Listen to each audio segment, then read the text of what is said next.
I sure hope there weren't any mistakes in that episode, but we'll find out when my mom, Mrs. Monica, comes in and tells us what was wrong. It says homie. What does it say? Well, it does. I don't like that. You like that? I don't get it. It's like rolling with the homies from Clueless. Yeah. Oh. I think it's a Clueless campaign. I love that The movie. 25th anniversary. More like 26? probably like 99? 30. When did it come out? 95? No. I was young when it came out. You're a baby? I was a baby. You'd have been 8 in 95. 95. 30-year anniversary? Yeah. July 19th. Oh my God. It really is almost the 30-year anniversary. Wow. Maybe it is rolling with the homies. Oh my God. All right, now I love it. Yeah, now we love it. Now I love it. Welcome to Nashville. We're in Nashville. We're in your Nashville studio. Yeah. First time. We just recorded for the first time here. We did. And it went well. It went well. Wobby Wob deserves a round of applause. 100% he deserves a round of applause. Because Wobby Wob created this whole thing in about 72 hours. And it looks incredible. It looks did it so again. good. It's beautiful. We got Papa Bob now. We had your grandma. No, we have my grandma in LA and your grandpa here. Yeah, look at that guy. I didn't know who he was at first. Oh, you didn't? No, I guess I've never seen a picture of him. Well, that makes sense, though, because also there's 3 other guys you've never seen on the wall. Of course, I don't say that. I've definitely seen Charles Lydon. The inventor of the podcast. Yeah. Oh, yep. Christopher Lydon. Christy Lydon. And then your 2 guys from the Stanford prison experiment in the shop. Milgram and... Who's he? I bet even hanging on the wall, we still won't get Milgram and like Sablinski or something. Ooh, let's see. Something like that. Let's see, Rob. Zimbardo. Zimbardo, Philly. And then Philly, Papa Sassy, Steffi, and Bobby. Yeah, it's great. Babaloo. Babaloo is his nickname, Papa Bob. And if you missed the Armchair Anonymous, that was things up people's butts. Which, go listen to that That's- one. That's a primetime content. It's one of our right there. best episodes of all time. It's an A+. There was a girl who told a story about a presidential female Barbie. Oh, yes, this does need some explanation. If you're watching on YouTube and you see in the background that we have President Barbie here, Yeah. you were extremely triggered in that episode because the man had put a presidential Barbie in his ass and you thought it was an act of misogyny. Yeah, I still do. Yeah. And I'm glad Stand by she's it. here. I'm glad she's here, poopless. Yeah, okay, so we're here. We're in Nashville. You've already had one boat ride. I I've took had a you on a boat jungle ride. cruise last night. Yes, it was lovely. To Firefly Cove. Where there were no fireflies. There were no fireflies. I did It was feel a this little fish fly. codependent during that. You had to enjoy it more than you were enjoying No, I it? enjoyed the boat ride, but the fire, it was this whole thing to firefly. Oh, it's so beautiful. You're going to see all these fireflies. And then there were none. There was absolutely 0 fireflies. I felt a little. And the 2 nights before, there were in excess of 10,000. Yeah. And then everyone was just like, where are the fireflies? And I knew it was because they're showing it to me and now there's no fireflies. And in place of the fireflies, which we did not have on the previous trip, was a bazillion fish flies. That was probably hard for you. I'm more of a hillbilly, so that... No, this is where we're already gonna have a fight. Let's do it. Let's have our first. We haven't Nashville had one in a while. Probably got boring without it. I think we're gonna have a few actually. Okay. But you are a hillbilly, but I am Southern. I know. So because it just is my truth. Southern. Yeah, I just am from the South. Yeah. I don't talk about that much. Obviously, we talk about like my growing up and growing up in Georgia and cheerleading and being brown and Dairy Queen and all of those things. Yeah. But I don't realize it's part of my identity until I'm challenging it. Yeah. Until you're kind of taking it on. And I'm like, no. But would you agree I had a much more rural upbringing than you? Yeah, I'm you definitely did. swimming in ponds and lakes and shitty little dams in Milford and bugs and animals and snakes. More than you, yeah? Yeah, I would say probably. In my head, yes. Detasseled corn for a job. Yeah, you detasseled corn for a job. Very hillbilly stuff. But we were in the Creeks. mall. No, see, this is the thing. This is where you're mad. Yeah, because you paint me as a person that a dilettante. Is that the word? No, a dilettante is like a debutante. Faker. A debutante. Okay, a debutante. Yeah, you're like an aristocratic debutante. Which also, I wasn't white enough to be a debutante, but no, we were in creeks and, people were jumping in places and, I've been dealing with this weather my whole life and fireflies. Yeah. You do know fireflies in this weather better than me. Thank you for saying that. Absolutely. You know the humidity. Michigan's quite humid. Okay, but it's the southern humidity is specific. But I do know the hick stuff. I do know getting your car stuck in the muddy field from off-road. I know that kind of. I know, but I think...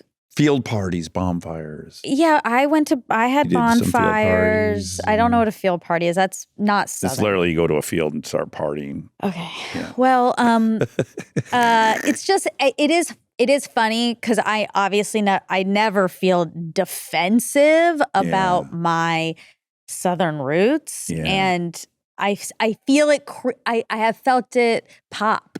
How about this though? Bringing this into the analysis. Okay. You were also running from that stuff and You were running towards it and I was running away from it. I generally will talk about it more. Exactly. Because I was running towards it. Exactly. But I think that's also where I get kind of I find this whole thing more complicated than it should be, right? Yeah. Where I get in the car yesterday, I land. Yeah. And, I step out. And I know it. I know this weather. Also, it's You're not in like a Ziploc bag in the microwave. Yeah. And it's not even like, oh, I remember it. It's like, 4 months ago when I was home, it's still a big part of my life. I go home a lot. Yeah. But anyway, I'm looking for my driver. I have a driver now. That's different. Yeah. That part's different. But guess what? The person picking me up, as soon as he saw my face, maybe he would have done this anyway, maybe, but he did change the pronunciation of my name. I think when he saw me, it was Pudman. He made it Indian. Oh, okay. When he saw me, because he was like, oh, obviously it just can't be Padman. This is an Indian person. Pudman. Yeah. And I was like, oh yeah. I whisper now doesn't make it better, but I whisper now. If I do my accent, I whisper it. Oh, okay. So it's less offensive. Have you or have you not gone back? I haven't. Okay. Yeah. Now I do need you to do that. Yeah, I'm going to get to it. I've been so busy doing nothing. It's crazy. Okay. So that happened and I was like, yeah. Mm-hmm. Yeah. Also, this is a weird thing to say, but I guess I'm gonna. He was a Southern white man picking me up. Uh-huh. I don't remember the last time I was picked up by a white person. Because it's Latino in LA, you mean? No, not really Latino, but just not white. It's true. When you fly to New York and you get a car from JFK, it's rarely a white. No. It's rarely a born in the USA person. Exactly. And then also I guess our we call drivers. those Americans. Also driver. No, you can be. Yeah, you could be American. That's right. That's right. My apologies. Drivers. Yeah, you've been here for a little too long. You're already redefining what American means. Should have taken longer, but. And our drivers that we use a lot at home are not Romanian. They're not. They're white, I guess, but not really. So anyway, we get U.S. born. They're not U.S. born. They're not U.S. They're ethnic. They're of a different ethnicity. Yeah. I'm allowed to say that. I'm not, but you could get away with it. That's by... White people refer to non-white people as ethnic, but ethnic is ethnicity. Everyone has ethnicity. I said they have a different ethnicity. Oh, a different ethnicity. Isn't that what I said? But that's funny too, because that's suggesting America has an official ethnicity. Well, this white Southern man that picks me up. And you would be right. You go well, there's a hegemonic group. Who are we kidding? But if I were to say this country has an ethnicity, that's we would agree that's not a great. This is interesting. Okay, yeah, that's fine. Yeah. Because implicit in my statement is and that's how it should be, or that should be upheld. Not if it's how it. To me, there's a difference there. I don't think. I'm only pointing out it sounds much different when either of us would say the exact same sentence. Yeah, and for a good reason. That's right. Anyway, this white Southern man picked me up. Honky, I think you No, I don't say that. And he was, I think, surprised to see me. And then, a child. Perhaps an Indian child. I think there was some potential resentment that he had to drive an Indian child around. You got three things. You're brown, you're a child, and you're a woman. Exactly. Yeah. You should not have any money. And then you should be destitute. He didn't understand how it was possible that I was there. Well, he did. You're a doctor. A doogie. He was like, oh, she's a doctor. She's a baby doctor? Yeah. Okay. Anyway, we get in the car and I'm not very chatty in the car. But this is what happens immediately as soon as I sit in that car. In the South. I'm like, oh God, I gotta have a conversation. I have to be like, immediately the I have to's start coming back too. Like, I need to make this person feel like I'm like. You don't think you're better than them? Opposite. It's not that I don't want him to think I'm better. I don't want him to think he's better. Like, I want him to think we're the same. Okay. Which is how I grew up. I'm the same as you. So that's a different dynamic. Yeah, I'm the same as you. I'm in the back of a car feeling guilty. Right. You're a rich white man. That's so different. Yeah. Yeah, but then I assume if I don't engage with them, they're going to think I'm better than them and shouldn't be troubled with talking to them. Right. Forget that if it was a billionaire driving the car, I still wouldn't necessarily want to talk. Right. No. Although I like to. Anyways, go on. Yeah. No, for me, it's definitely like, we're the same. Don't judge me. Right. I feel like I'm holding the weight of my ethnicity on my shoulders. You want to know I'm one of you. Yep. Mm-hmm. And it is that. It's like, so I said, how long have you lived here? How long have you lived here? And he said, about 20 years. And I said, how have you, like, it's changed a lot, right? Or, and then he was like, yeah. And I was like, do you like that? And he said, well, it's good for the city, but Nashville is not meant to be a metropolitan city. It's just not meant to be that. Not like in Atlanta, Georgia. And I said, I'm from Atlanta. I was really happy I got to say that. Yes. I wanted him to know I was from the South. Yes, and not India. Correct. Yeah. I said, I'm from Atlanta. They got an Atlanta in India? Atlanta, India? Never heard of it. Is that in Delhi? So I got that out. I felt good about that. And then I said, but I've lived in LA for 15 years. I assume he knew I lived in LA because he knew where my plane was coming from. Right. So I said, I've lived in LA for 15 years. He said, I'm sorry. Mm. And I got so defensive so fast. Yeah. I was like, well, I love it, so you don't need to apologize. Okay. And then I was quiet for most of the rest of the ride. Okay, that shut things down. That he didn't elaborate. He doesn't get to say that. And then did he elaborate on why he doesn't like it? No, I think he felt like, I shouldn't have said that. Can I mount a defense of him? You can try. I can assume someone who's only experienced with LA, if they've never been, is watching, again, I don't watch a ton of Fox News, so I can't say what the overall theme is, but I have seen Tucker Carlson talk about LA before. And it's very much, it looks like Beirut. If you're watching Tucker Carlson, it's singularly about the homeless crisis. And then the other footage they're seeing is like the BLM protests and Rodeo Drive being boarded up. If that's the only images you're getting, right, and you have no sense of what it's like to walk around on a sunny day in Los Feliz, I could see where he might think it's different than it actually is. But here's my problem. I find you don't have to like it. Yeah. But don't shit on my city. Don't shit on my city that I just said I live in and I've lived in for 15 years. And what was worse is I sat there like stewing about this for minutes, right? Where I was like, if I fucking said that, if you said you lived in Tennessee for 20 years and I said, yeesh, I'm sorry. I'm an elitist liberal asshole. That would be rude, yeah. And that's rude. Yeah. So he's punching up. In his mind, he's punching up. I don't think, in his mind, he is not punching up. I mean, in that, I think anyone would feel fine being critical of New York City because everyone loves New York City. So they wouldn't feel like they were piling on. I don't know, but I didn't like the hypocrisy of, because that's this idea that like we're all these like liberal elitists and we shit on the South.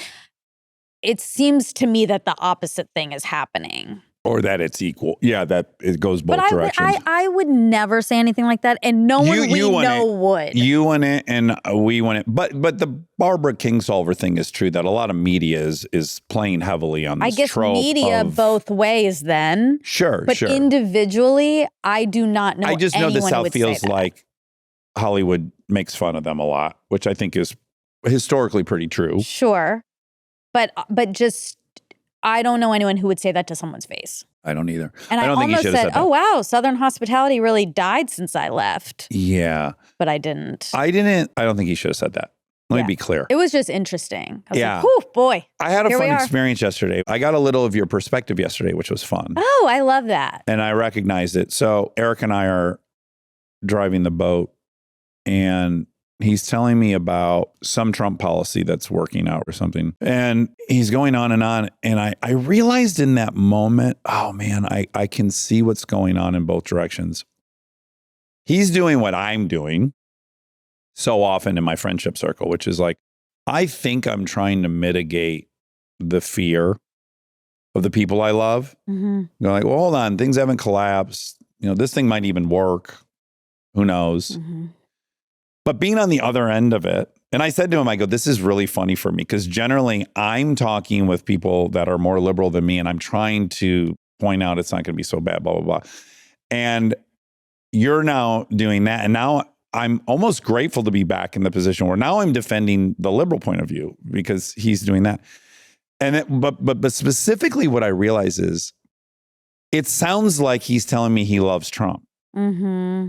And I actually had to realize he's not. He's doing the same thing I'm trying to do, which is like, the world's not going to collapse. We're going to be fine. We're going to live. We're going to survive. It's not as bad as we think.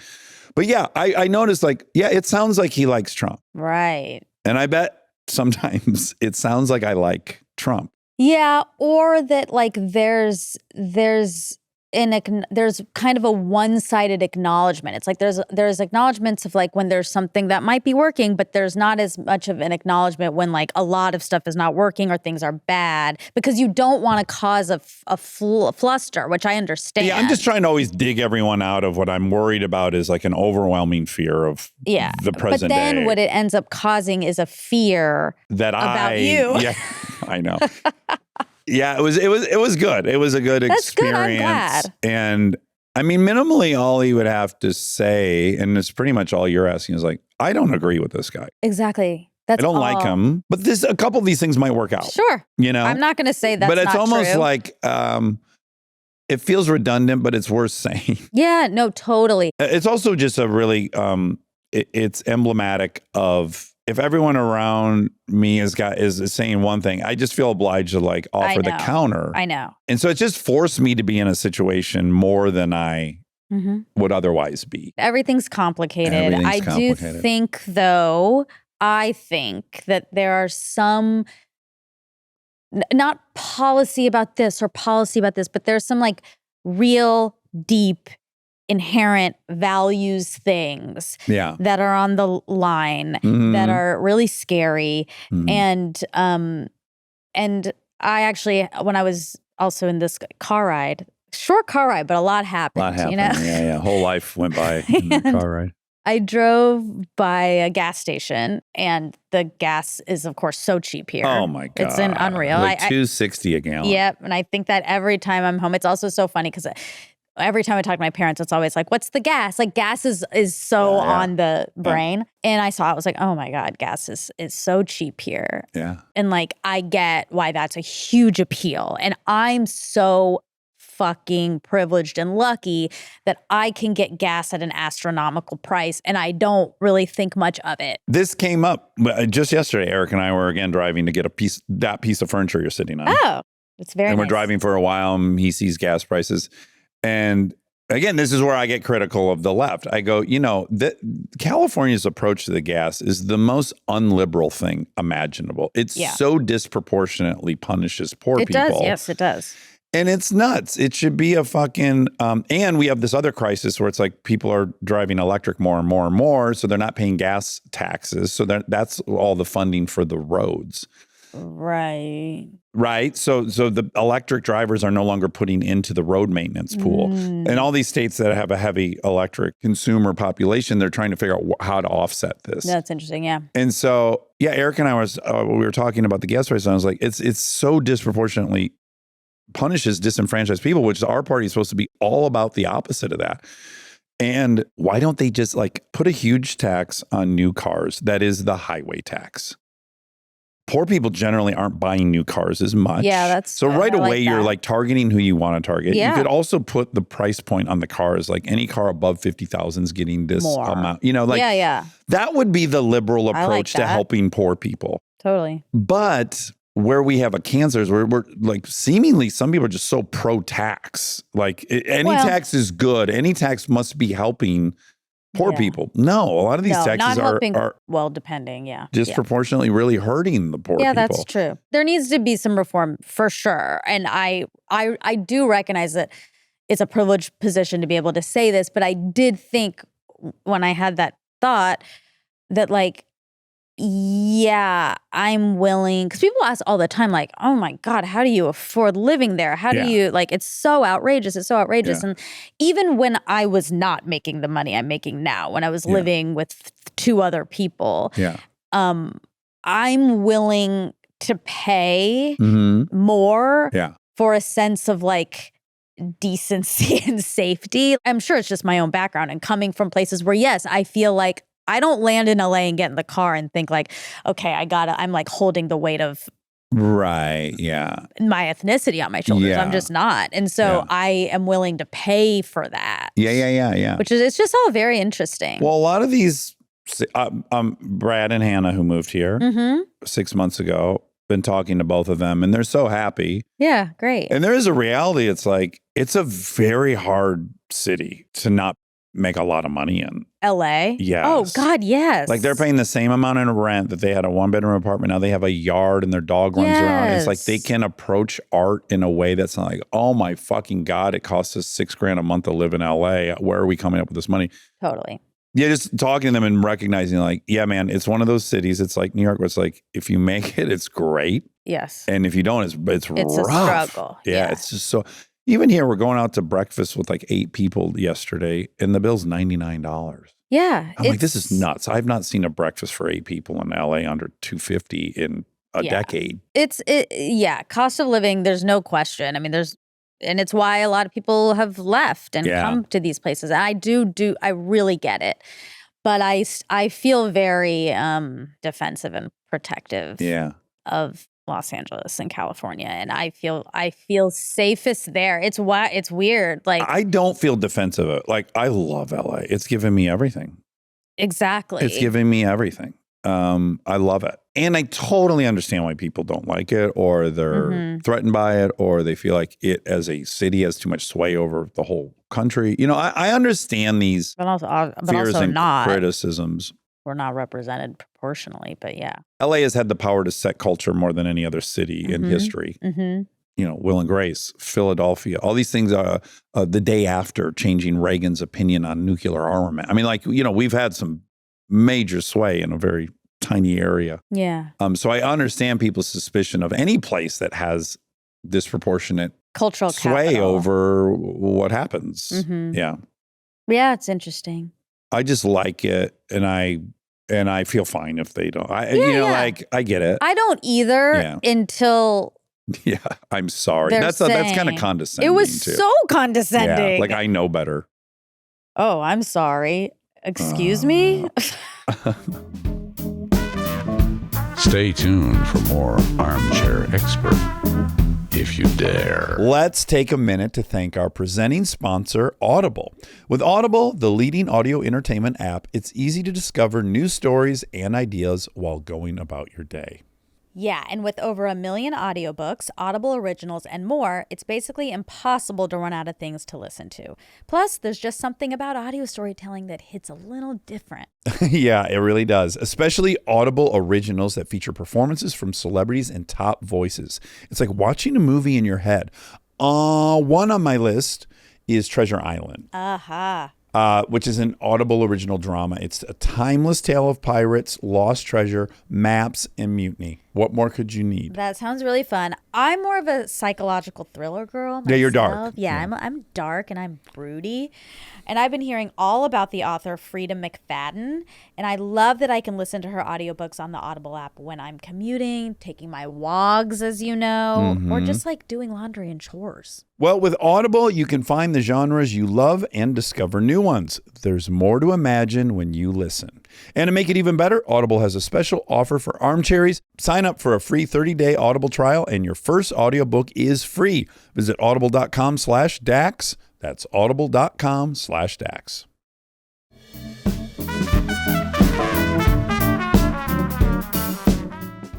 There weren't fireflies, but did you enjoy the boat ride? I did. It was lovely. Pirates it was of the so Caribbean. Lovely. It was pirates. It was breezy. It was really nice. It's lovely.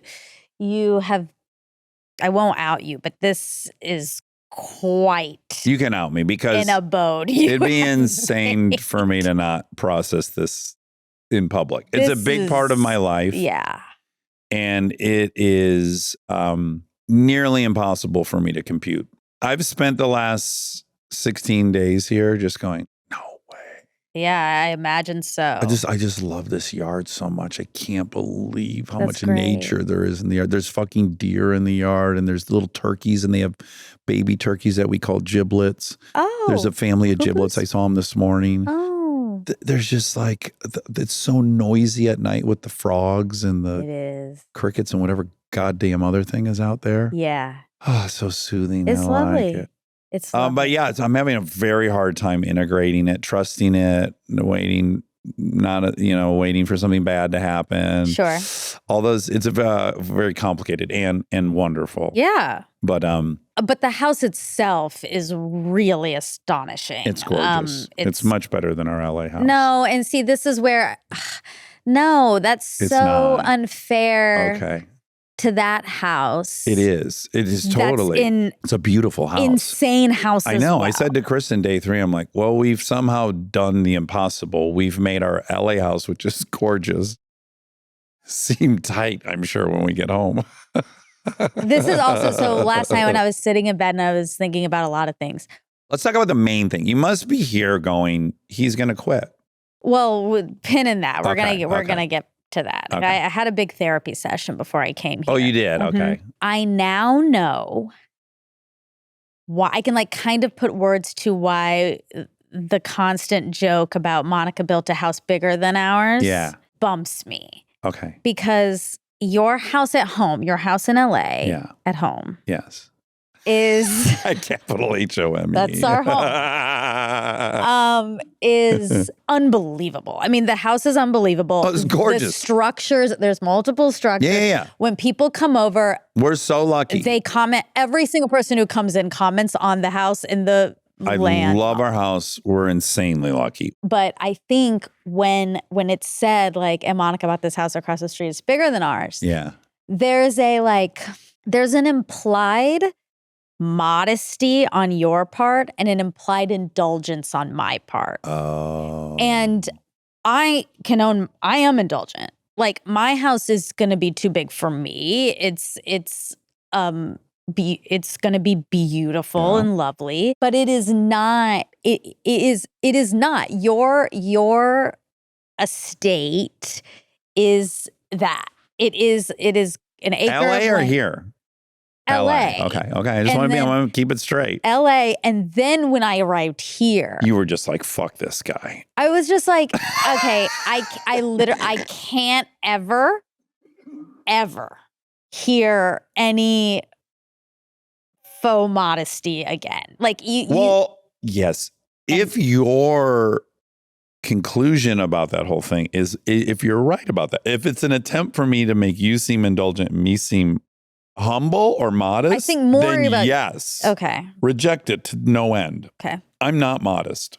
Okay, great. I have a tour bus. Yeah. I have a sweet pontoon boat. Yeah. I'm not modest. Yeah. I love the story. Again, I'll tell you.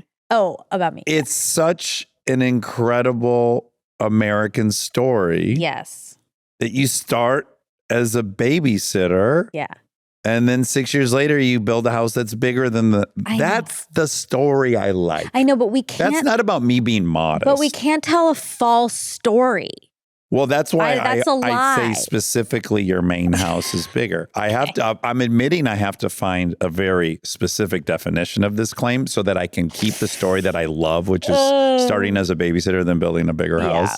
I just love that. I understand. I love it too. I'm so grateful. I mean, it's for probably it. perpetuating the thing we hate, which is like you really can't move up in life. The couple of us do, and then everyone else kills themselves trying. It's probably bad, but I love it. Wait, it's the classic American story. That's why I like it. That's why I like it. Land of opportunity. It is. But then I'm just also recognizing the land of opportunity has sometimes been weaponized to convince people to kill themselves when really we know that upward mobility is way less than what the quote American. Yeah, or that like everyone has the equal opportunity. Yeah. That's So not true at all, I'm only saying I know I love the story and I know the story itself is maybe part of our overall problem, but I couldn't love the story.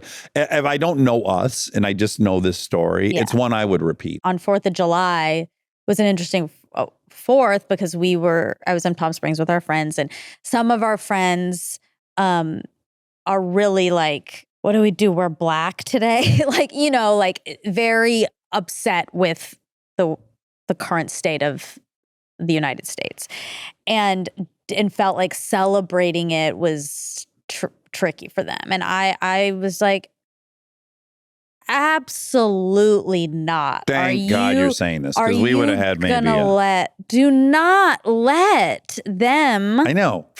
It almost angers me. Well, I know, but you can't. Yeah, I'm not going to be angry. Yeah. But I don't know who it is, so that's fine. Okay. You cannot let other people take that from you. And I said, and I am not letting anyone take the flag from me, the concept of America from me. Yeah. I am what it is. Yeah. For real. Yeah. Not this other bullshit. And so I'm not going to let them commandeer it. And no one should. No. But anyway, so American Dream, I've lost my train of thought. Anyway, yeah. Well, I have a barn burner of a story, but I'm going to save it to the next fact check. But it's about, I had my second incident, but my first big incident. Yeah. So that'll be on the next fact check. Can't wait. Let's just say as a teaser, I have dealt with law enforcement already. Oh. Oh my God. Wow. Well, I am excited to hear. Took a little shorter than I was hoping, but wow. I have met a lot of the law. Okay. That's a I just want to say, yeah, I feel guilty. Mm-hmm. I feel weirdly ashamed to say in public that you have this. But I would feel crazy dishonest. Like I just am so happy. Yeah. I'm so happy. Why are you ashamed? I don't know. A tall poppy, or like we didn't like rich people growing up. I don't know. People hate rich people. I know that. I don't want someone to hate me. You've spread that a lot. Yeah, I probably am going to reap what I sowed is what the bills come due. Yeah. But it would feel crazy to not share how just unbelievably grateful and happy I am. I'm so happy I could cry. I mean, I just can't believe. What are tell me more. Well, a couple things. You won't like one of them, but a couple things are just like, I love where I'm from. Mm-hmm. Like my whole family was here, my brother and my sister, my mom. And we're on the boat, and all of us are saying the exact same thing. Like, well, this is definitely just up North Michigan. This is up North Michigan, yet there's also a Walmart 5 minutes away. Mm-hmm. And there's restaurants. So it's like, it's an impossible, like this almost doesn't even exist in Michigan, where you have that rural of a lake. For people who don't know, I can turn right out of my cove, and I can go 60 miles upriver before I hit a dam. It's just endless. And all these little coves, and it's not built up. Yeah. So my whole family's going like, oh, fuck, we're in Northern Michigan. Yeah, we're in Northern Michigan, and we're 40 minutes from Emily Burger. Right. Which we ate at. So like, I just can't even believe the gift that is this place, location-wise. Uh-huh. going to get ice cream at night, like Americans. There's so much of it I miss from Americans. childhood. You know, you go on summer nights to go get ice cream. Yeah. There's no Dairy Queen in LA. There's Baskin Robbins just a stone's throw Too from close, our some would house. argue. The clientele. But this is the part that you won't like, but I still would share with you because I'm telling you everything. In just a couple of weeks here, I am able to re-see LA the way I did before I moved there. In just a few weeks of being away from there. What do you mean? Like, do you remember leaving Georgia and your idea of Hollywood and then going there and it's like very intimidating and scary, and then you got to get going, you got to get an agent, you got to figure this thing out, and then you're really paying attention to what everyone else is doing because hopefully someone will have a tip and I'll figure out how to get an agent, and then I'll figure out what to do in auditions, and that's a good tip. And it's a very consumed town. Yeah. It's very, very consumed. This is what I love about it. It's one of the most ambitious places I've ever been in my life, other than New York City. Yeah, both, they're similar. It's just like so ambitious and such a company town. Yep. And billboards of your peers everywhere you drive. And just the whole like, this is what you won't like about it, but a little bit of our self-obsession with ourselves. Like we're kind of the center of the universe there.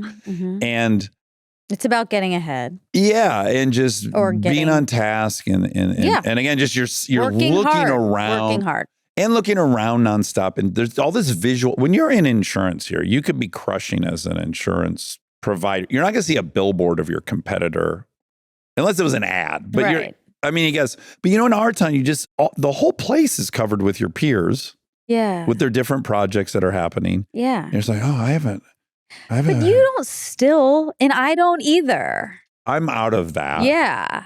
But just as a town, it's a very navel-gazery town. Yes, it is. I guess my thought was, I was like, yeah, no wonder Chappelle moved back to Ohio. Like to be able to do comedy and have it be cutting, accurate, astute. You can't be sitting in the center of it. I mean, that's his explanation. Yeah, I don't know if that's true because I think there are other people doing it who live there that also like are able to. But for him, I guess he's so specific. He had to like leave the country to get away from everything for a while. So like for him, that's where he makes the best art. I just heard him say that once, and I was like, I was kind of like, do you really need to live in Ohio to have a real perspective? But I understand what he's saying. Yeah. I understand what he's saying a lot. I understand too. Yeah. And maybe there's more insular towns, but it's a very insular town, LA. I just think, not to diminish, maybe it's because you just got here. Like, it could wear off. There's a lot of things. No, I think you'll love it. It's not about that. I just think to me, this is insular too. Like, to me, everywhere you go becomes insular. It becomes about what it is. And that becomes clear after being in a place for a while. Yeah. LA is specific because it's glitzy. It's across the board, everyone knows what it is. Same with New York. Like, but when you're in a place for a long time, the fabric of what it is comes to the surface. And it is it's to me as insular and telling and specific as LA is. I guess here I get this sense that life's about so much more than work. Yeah, that's nice. And I think I have a lot of friends I love and care about in LA that their lives have been ruined by the fact that they haven't met their goals for sure professionally. And that's heartbreaking. Yeah, it is. And I like being reminded, like, no, life is about also friends and family. Yeah. And like that part's neat. Yes. And I don't think I ever thought I'd be able to see LA again the way I saw it before I lived there. Yeah. But I can see myself being able to actually kind of have two visions of it. Yeah. Yeah. I think it's interesting that you're feeling that now though, because I feel like now we're not, especially you, are not there anymore. Like in that headspace of on the hamster, like, and I actually that's sort of a beautiful thing about being there for that long. If you do get a lot of the things you want, you do see the truth. You do see the reality of what achievement really is, or what work really should feel like, or, I don't know. I think that's a thing you get there if you're lucky. Yeah. That you don't get from a 9-to-5 job that most people are living in these parts. I guess if I had to say one statement that I just really would stand by, it's that, oh, yes, every place has trade-offs. Every country has trade-offs. Life is trade-offs. There's no perfect place. There's no perfect city. Yeah, of course. It's like these trade-offs. And what is it that you are hungry for in your life? And yes, that exists there, and you're willing to take on this unfortunate trade-off of it. Yeah. And that evolves over time, and every city has it. And I'm not declaring one or better or worse. It's just like seeing and recognizing the trade-offs is interesting. Yeah. Yeah. There definitely are. And just to, I feel it's needed to say, like, the reason you can feel like life isn't about work is because you're in a position. That's in sight. It's in sight, and it's like most people, it's not in sight at your age. Right. I know. Not even close. Again, back to the, So like. guilty gratitude. Well, yeah, but I'm just saying, like, there's a reason most people don't have the luxury of saying, like, most people should say your whole life shouldn't be about work. But most people can't say your life isn't about work because that's how we all live in this country. That's how we. Yeah, but even if you're working, it's a means to an end more than an identity. It feels like here. Yeah. It's like Huey does his thing so he can go on vacation. Yeah, of course. Wherever island he just came from. Anyways, yeah, it's just, I think in our town, our work is more our identity than in other places. Yes, but to me, and this is maybe wrong, it's because our work is connected to art. And art is an identity. And our work specifically is our identity. It's it's literally us. Yes. Putting forth our thoughts and our, But where the evaluating your identity on the outcome of your artistic pursuit is tricky. Yeah, it is. I guess not to like pull the curtain too far back, but we obviously we have our job at least for 2 more years. We're in a contract. Yep. So I feel like safe in that way. Yeah. But you being here is scary. Scares me and has been interesting for me. Like, okay, the things that I think are permanent are not. Yeah. And I need to plan for that. Yeah. And it sucks. Like it really bums me out because I like our lives a lot. I like this job so much. Me too. And it's so special, and we got so fucking lucky. Like, it's so wild. Yeah. And the idea that, like, that is going to end and it's not really probably going to be my decision, that sucks. Like, this kind of thing we stumbled into, I'm going to have to figure out something else, potentially. And I need to potentially start thinking about that before I wanted to. Like, I was really sort of happy being very present doing this and putting a lot of all my effort and energy into it and being like, I don't have to worry. Yeah. And this has triggered a lot of worry. Sure. I bet. So I'm just moving through it, I guess. Yeah, I would be stressed if I were you. Yeah, if you were 37 and you had your dream job and you knew it was on its way out. That's right. Based on nothing you could do. I too have my dream job. Same.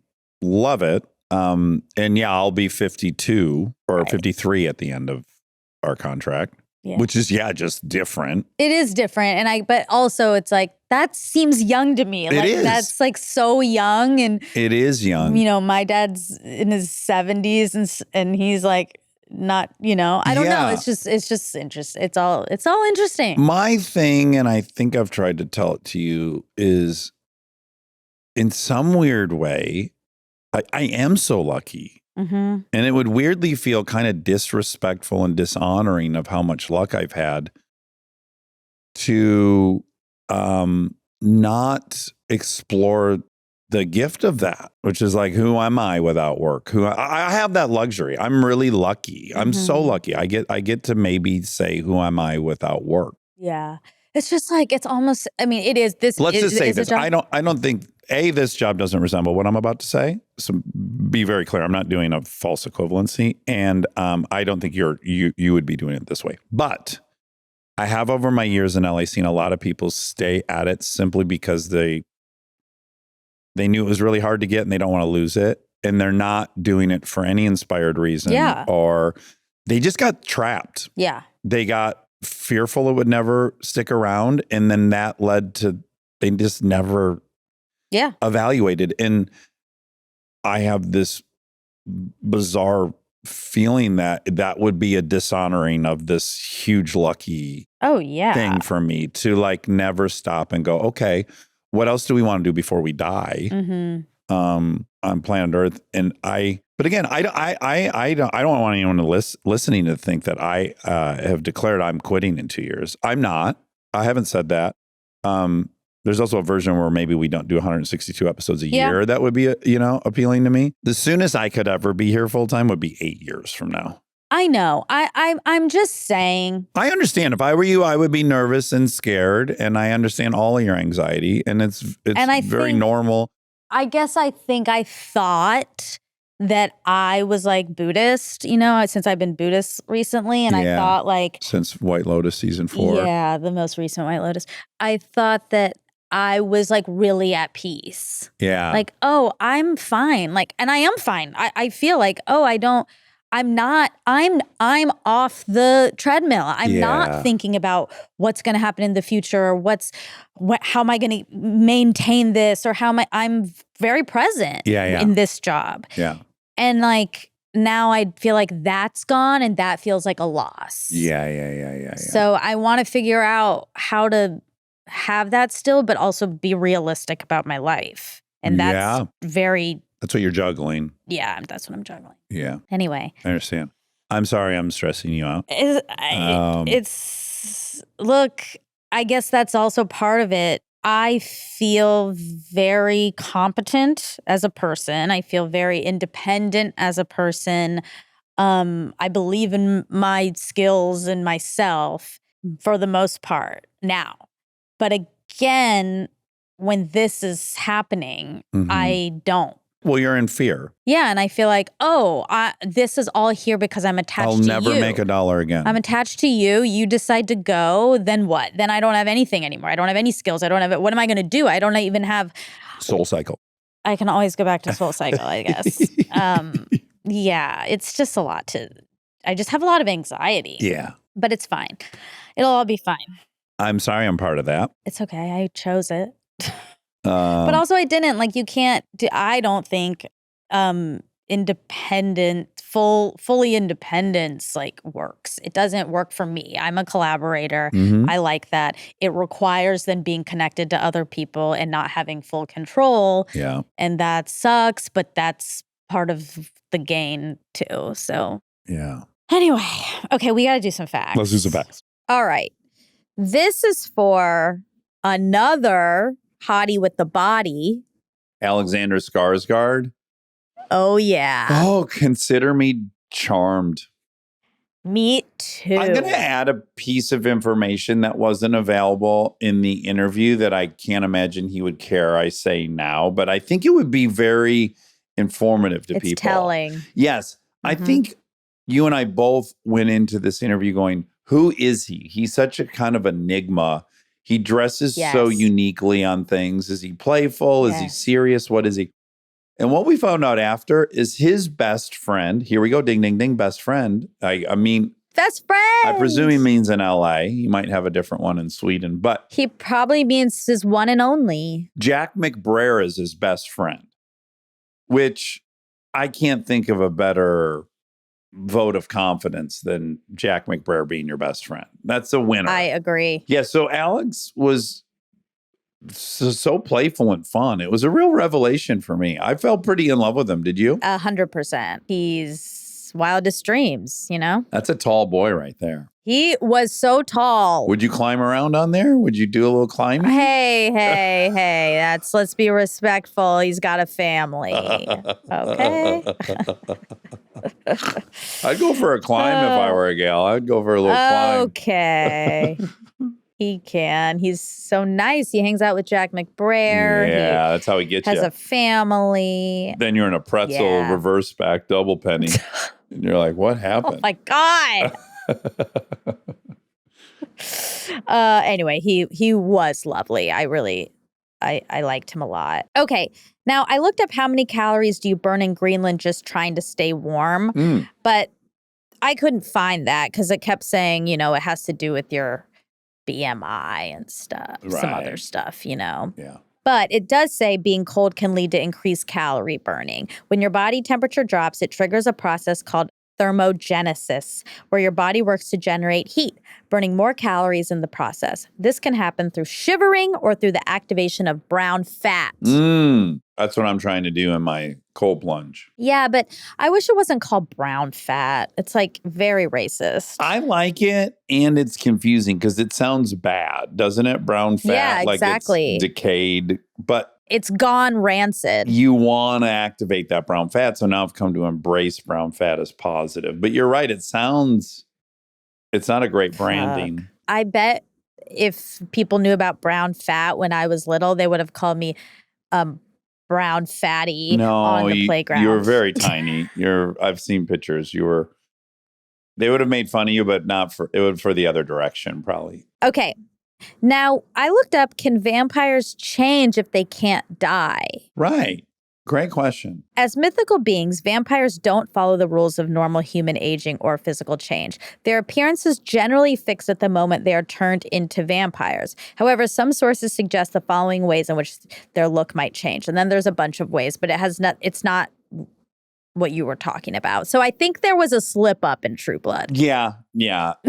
I think so too. How are you going to keep these actors in the same exact shape? It's not easy. Yeah, you can't. Maybe it depends on how much blood they're getting. Like they could get thin because they're going to die because they're not getting enough blood. Maybe, but it doesn't seem like that happens either. Their weight doesn't seem to fluctuate. Also, blood's not super caloric. It's not like, I doubt they're even getting 3,000 calories a day in blood. That's a lot of blood. But it's all they consume. How much blood would 3,000 calories of human blood be? This might get me flagged. Yeah, it will. Okay, so 1 liter of blood is 650 calories. So you need 4.6 liters of blood to get 3,000 calories a day. That's like a gallon and a half. Would you ever blood. Drink someone's blood? For fun? Like, wait, did I or would I? Would you? Sure. Have you? No, I don't think so. And yes, sure. Would you? It would really. There is something about blood. It's like one of the only. It really makes me feel queasy. It does because thinking about drinking it. Yeah. Ew! Don't say warm. Yeah. Yeah. I would lick someone's bloody cut, right? Yeah, I would lick someone's bloody cut, depending on the person. Of course. But if thinking about blood in a cup, yeah, I don't think I can do that. Yeah, and it gets sticky quick, I think. Oh, yeah. I think I'd rather drink someone's pee.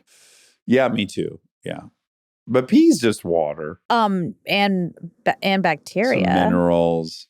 No, I think it's sterile when it comes out. But isn't it like cleaning? I don't get that because it's like cleaning out your system. So it should have gross stuff in there. But then I think your kidneys and your bladder and your liver take all the shit out. They cleanse it. Not if you have a UTI because they test your urine and they test it for bacteria. That's true. All right, I'll ask if urine is antiseptic. Is human urine sterile? No, human urine is not sterile, at least not once it leaves the body. Here's why. Inside the bladder, urine is generally low in bacteria, but not completely sterile. Advanced DNA testing has shown that even healthy bladders contain small amounts of non-pathogenic bacteria, a urinary microbiome. But once the urine exits the body, it picks up bacteria from the urethra and skin, making it definitely non-sterile. The definitely. myth, the idea that urine is sterile came from outdated testing methods that couldn't detect low levels of bacteria. In short, not sterile in healthy people, just low in human bacteria, harmful bacteria. Okay. Now we know. Yeah. Okay. Why do Saabs have the key in the center? Saab placed the ignition key in the center console primarily for safety reasons. Moving the key away from the steering column and dashboard reduced the risk of injury during collisions, as the key could potentially cause knee or other body part injuries. Additionally, it allowed for a more ergonomic design, facilitating a smooth transition from starting the car to shifting gears. Not in an inordinate amount of rollovers, as suggested by the brand ambassador. I guess not, but it is still safety related. So they're claiming, yeah, because your knee would hit the key so often. Speaking of Swedish vehicles, my mom just got a Volvo. No kidding. Yeah. Yeah, those are nice. My best friend Nate has one. Oh my God. He loves it. Okay, you said Taylor doesn't sing Wildest Dreams often. Okay. In concert, yeah. In the Eras tour. Now I looked. Okay. And she did sing it when I saw her. All right. Okay. Yeah. And then yes, Taylor Swift does perform Wildest Dreams during the Eras tour, specifically in the part of the 1989 Eras segment of the show. This may be where you're confused. In the original theatrical release of the Eras Tour film, Wildest Dream was not included, but it is present in the extended version. Okay. So the movie didn't have it originally. Certainly didn't. And that's what I saw first. Yeah. And then I saw the show, and I think she was singing it to me. I'm going to stand by that, though. Oh, all right. I don't love you getting a fact and then not taking it. Right. Okay. I understand. Also, at one point, I just want the people to know that this is clocked, that you do a Swedish accent, but you definitely slipped into an Indian accent. Oh, I don't know about that, because I know my Indian accent very specifically. I know when I'm in it, but you think I was in it unintentionally or unaware? Yeah. You're going to have to listen back just for that. All right. What word was I saying? Back. Do you remember? You were saying a bunch of words. Okay. Like a couple sentences worth. Okay. You'll know it. You'll know it when you hear it. Okay. All right. Thanks for making me better. You're welcome. And that's going to be it. Oh, I loved him.